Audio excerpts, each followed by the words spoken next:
Mga boss, Romualdez hindi kasama sa mga inirekomendang kasuhan.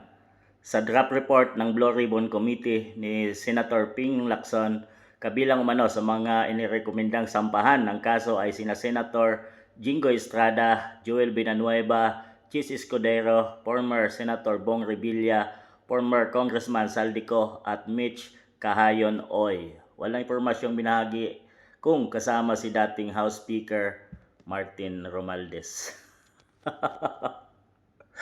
Talagang walang silbi yung investigasyong ginawa ni Senator Ping Lacson sa kanyang Blue Ribbon Committee, mga boss, dahil halatang pinagtatakpan niya si Speaker Martin Romualdez at si PBBM, mga boss, na sinasabi ni Saldico sa kanyang video statement na nilabas na sila ang may utak sa mga flood control corruption at mga budget insertion na nangyayari ngayon sa ating bansang Pilipinas. Dito, mga boss, sa kanyang investigasyong ginawa sa flood control investigation ay halatang pinagtatakpan niya si dito, mga boss, si Speaker Martin Romualdez. Sa mga tanong nga ni Marcoleta, mga boss, ay si Ping Lacson imbis na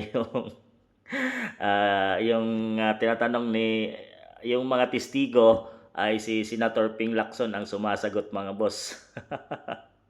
Talagang tama lang na itinigil na to yung kanyang flood control dahil alam na natin ang patutunguhan, mga boss, na iligtas talaga si Speaker Martin Romualdez. At ang masama dito, mga boss, ay yung mga kapwa niya senator yung sasampahan ng kaso, mga boss. Jigo Estrada, Villanueva, Escudero, Bong Revilla, mga boss, nandun na, nakakulong na. At itong si former Congressman Saldico. Paano hindi magiging sangkot si Speaker Martin Romualdez? Itaon niya si Saldico, mga boss. Talagang ganito ang sistema na sa ating bansa ngayon, mga boss.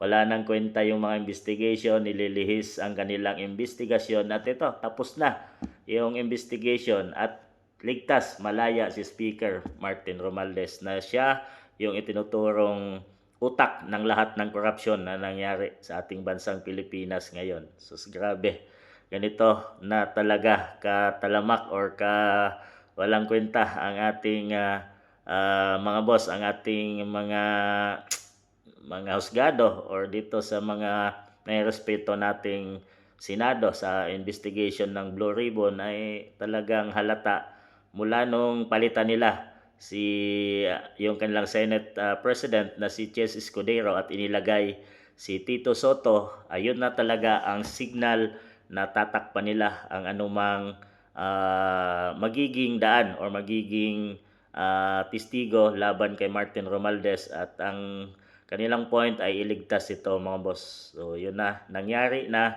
at ito na yung resulta. Ibang tao yung masasampahan ng kaso at kapwa nila senador. So tama ba ito, mga boss, sa inyong palagay? Or isa itong malaking transaction, mga boss, na para pagtakpan ang malaking sindikatong korupsyon na nangyari sa ating bansang Pilipinas ngayon? Palagay nyo, mga boss?